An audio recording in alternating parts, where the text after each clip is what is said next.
Hey guys, welcome to my channel Fresh Start, a platform to connect and support.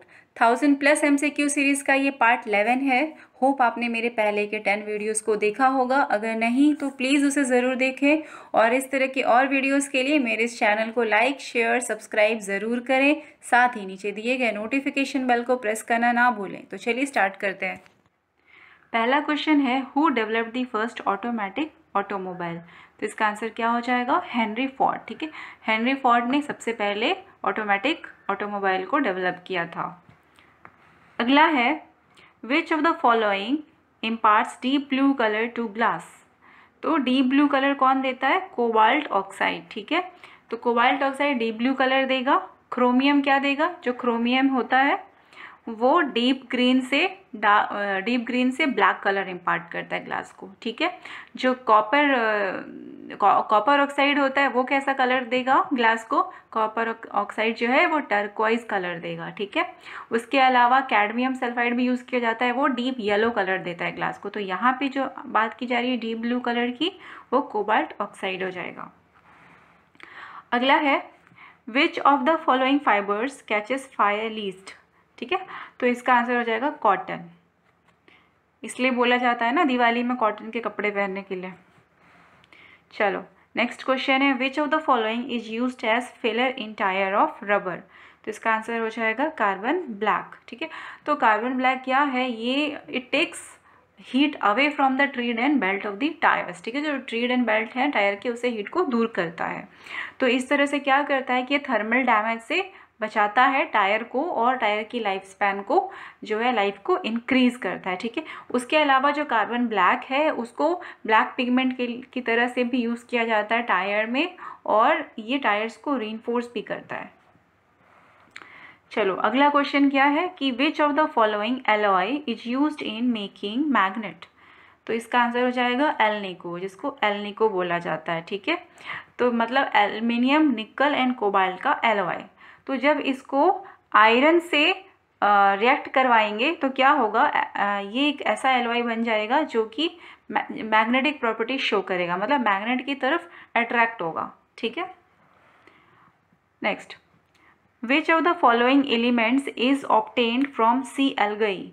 तो इसका answer है iodine. Iodine को सी algae से obtain किया जाता है। ठीक है, चलो अगला क्वेश्चन देखते हैं, वेयर आर मीजोन्स फाउंड। मीजोन्स किस में पाए जाते हैं? कॉस्मिक रेज में। अब देखो मीजोन्स कैसे बनते हैं।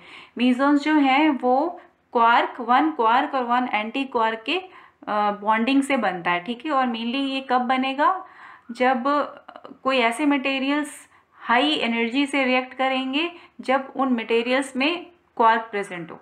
ठीक है, कोई quark containing material high energy से जब रिएक्ट करता है तो मीजोन्स फॉर्म होता है, और मीजोन्स के डिके से क्या मिलता है? इलेक्ट्रॉन और न्यूट्रिनोज। तो यहाँ पे आंसर कॉस्मिक रेज होगा, हाई एनर्जी उन्हीं में होती है। Next, the polymerization of which of the following is used in manufacturing of polythene in industry. तो आंसर हो जाएगा इथाइलिन, ये सबको पता होगा। Next is, plants are dried up in winter due to frost. Because क्यों ड्राई हो जाते हैं विंटर में फ्रॉस्ट के कारण? Because there is mechanical loss of tissues and drought condition prevails. ठीक है, तो मतलब जो फ्रॉस्ट है, एक तो वो लीव्स एंड जो प्लांट्स के स्टेम्स हैं उन पर डैमेज भी कर रहे हैं, टिश्यूज डैमेज कर रहे हैं, और साथ में फ्रॉस्ट मतलब वो फ्रोजन हो गए हैं, तो वो मॉइस्चर कंटेंट में नहीं रहा वो लिक्विड। ठीक है, लिक्विड फॉर्म में नहीं रहा कि वो उसे प्लांट यूटिलाइज कर सके फोटोसिंथेसिस के लिए, इसलिए ये ड्राइड हो जाते हैं। Next, which of the following is not a component of chlorophyll. Answer क्या हो जाएगा? कैल्शियम। कैल्शियम कंपोनेंट नहीं है, उसके अलावा hydrogen, carbon and magnesium chlorophyll में पाए जाते हैं। Next is, which of the following is the main nitrogenous waste in humans. Answer is urea. ठीक है, देखो एमोनिया जो है वो एमोनिया एक्वाटिक एनिमल्स में पाया जाता है क्योंकि वो ईजिली डिफ्यूज हो सकता है सराउंडिंग वाटर में, बट हमारी बॉडी में अगर एमोनिया होगा तो वो हमारी बॉडी के फ्लूइड से एयर में डिफ्यूज नहीं हो सकता है, इसलिए यूरिया होता है। ठीक है, चलो अगला क्वेश्चन क्या है, in which of the following generally hormone is not found. क्या होगा? कैट। तो कैट्स एंड डॉग्स में हार्मोन नहीं पाए जाते। Next, the causative organism of dengue fever is, क्या हो जाएगा? वायरस। तो डेंगू फीवर जिसे हम ये नहीं बोलते हैं कि डेंगू फीवर जो है वो किसके कारण होता है, ये एडिस एजिप्टी मॉस्किटो के थ्रू होता है, उसके थ्रू ट्रांसमिट होता है, ठीक है। तो ये डेंगू फीवर को ब्रोकन बोन फीवर भी कहते हैं। Next, which of the following is considered to be the best cholesterol? Answer is HDL, ठीक है। तो हाई डेंसिटी लिपोप्रोटीन जो होता है वो बेस्ट कोलेस्ट्रॉल कहलाता है। Next is thalassemia is a hereditary disease, it affects. Thalassemia किसे अफेक्ट करेगा? ये ब्लड को अफेक्ट करता है। तो थैलेसीमिया क्या है? ये एक hereditary autosomal recessive blood disorder है जिसमें ब्लड की में जो रेड ब्लड कॉर्पस्कल्स होते हैं RBCs की वीकनेस और डिस्ट्रक्शन करता है। Next question is, which of the following represents a food chain involving a producer, a vegetarian and a non-vegetarian? Answer is second, plant, rabbit and tiger. Next, aspirin is, aspirin को chemically क्या बोलते हैं? Acetyl salicylic acid. तो third one इसका option हो जाएगा, answer हो जाएगा, ठीक है। चलिए अगला क्वेश्चन देखते हैं। Which of the following makes the skin layer impervious to water? इसका क्या आंसर हो जाएगा? केराटिन, ठीक है। तो केराटिन क्या है? केराटिन फाइब्रस स्ट्रक्चरल प्रोटीन्स होते हैं जो स्किन की आउटर लेयर को बनाते हैं, ठीक है। उसके अलावा केराटिन जो है वो एक की कंपोनेंट है हेयर में और नेल्स में। Next, two richest known sources of edible protein are, edible protein के रिचेस्ट सोर्सेज क्या है? Soybean and groundnut. अगला है, which of the following weeds has been found useful to check water pollution caused by industrial effluents? Answer is fourth, that is 1 and 2, parthenium and elephant grass, दोनों ही, ठीक है। Pollution अगर हो रखा है वाटर में तो उसे कैसे चेक करोगे? इंडस्ट्रियल एफ्लुएंट से अगर हो रखा है तो एलिफेंट ग्रास और पार्थेनियम अगर ग्रो करती है वीड उसमें तब। नेक्स्ट है, cloud is a colloidal dispersion of, किसका होता है? Water drops in dispersion medium of air, ठीक है। तो इसमें क्या होता है कि पहले तो ये जानना पड़ेगा कोलॉइड क्या होता है। तो कोलॉइड एक उसे कहते हैं जिसमें कोई एक सॉल्यूट जो है वो दूसरे मीडियम में, अनदर मीडियम में, जो भी एक सब्सटेंस है वो अनदर मीडियम में माइक्रोस्कोपिकली इवनली डिस्पर्स्ड हो, ठीक है। तो यहाँ पे क्लाउड में क्या है कि जो वाटर ड्रॉप्स हैं वो माइक्रोस्कोपिकली एयर में डिस्पर्स्ड है, तो इसीलिए ये क्लाउड जो है कोलाइडल डिस्पर्शन होगा वाटर ड्रॉप्स का इन एयर मीडियम में, ठीक है। Next is the fourth state of matter is, क्या होगा आंसर? प्लाज्मा। अब प्लाज्मा किसे कहते हैं? ये ब्लड प्लाज्मा नहीं है, ये दूसरी प्लाज्मा है। प्लाज्मा मतलब इधर पे है कि जो हॉट आयोनाइज्ड एयर होता है उसको प्लाज्मा कहा जाता है, जिसमें कि approximately equal number of negatively charge electrons होंगे और पॉजिटिवली चार्ज आयंस होंगे। Next is Lambert's law is related to, Lambert's law किससे रिलेटेड है? ये इल्यूमिनेशन से रिलेटेड है, ठीक है। जिसे हम लैम्बर्ट्स लॉ को हम लैम्बर्ट्स कोसाइन लॉ भी कहते हैं, ठीक है।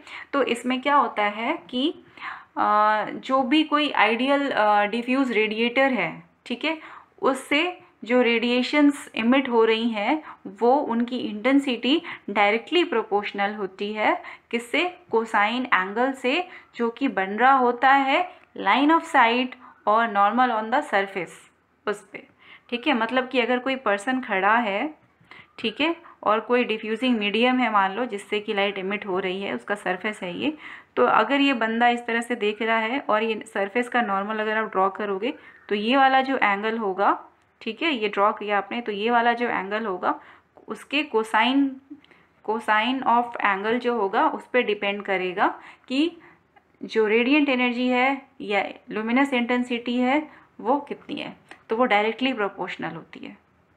और इसके साथ ही जो सरफेस है वो अगर लैम्बर्ट्स लॉ को फॉलो कर रहा है, ठीक है, तो किसी भी आप एंगल से देखोगे तो रेडिएंट की जो इंटेंसिटी होगी वो इक्वल होगी। चलो दूसरा क्वेश्चन देखते हैं। Which of the following laws validates the statement that matter can neither be created nor destroyed? तो answer is law of conservation of mass, ठीक है। अब इसमें क्या है? Law of conservation of mass मतलब mass can neither be created nor be destroyed. Decibel is the unit of, किसका unit है? इंटेंसिटी ऑफ साउंड का। अगला है conversion of chemical energy into electrical energy occurs in, किस में होता है? ये बैटरी में होता है, पता होगा सबको। Next question is which of the following is the petroleum wax? Answer is paraffin wax, ठीक है। पैराफिन वैक्स को पेट्रोलियम वैक्स भी कहते हैं, जो कि हाइड्रोकार्बन है। Next, which variety of coal contains recognizable traces of original plant material? And the answer is peat, ठीक है। पीट में ओरिजिनल प्लांट मटेरियल के भी ट्रेसेस मिलते हैं। Next, which is the purest form of iron? तो प्योरेस्ट फॉर्म ऑफ आयरन क्या हो जाएगा उसमें?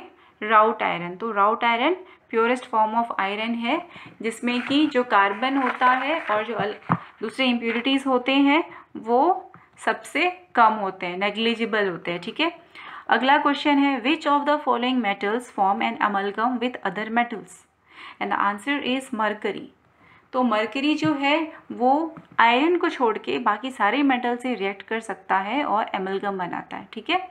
तो ये जो एमलगम है वो ज़्यादातर डेंटिस्ट्री में यूज़ होती हैं फॉर फिलिंग पर्पस, ठीक है। कैविटीज़ को फिल करने के लिए यूज़ की जाती है। अगला है who is recognized as the father of geometry? तो ज्योमेट्री के फादर यूक्लिड को कहा जाता है, ठीक है।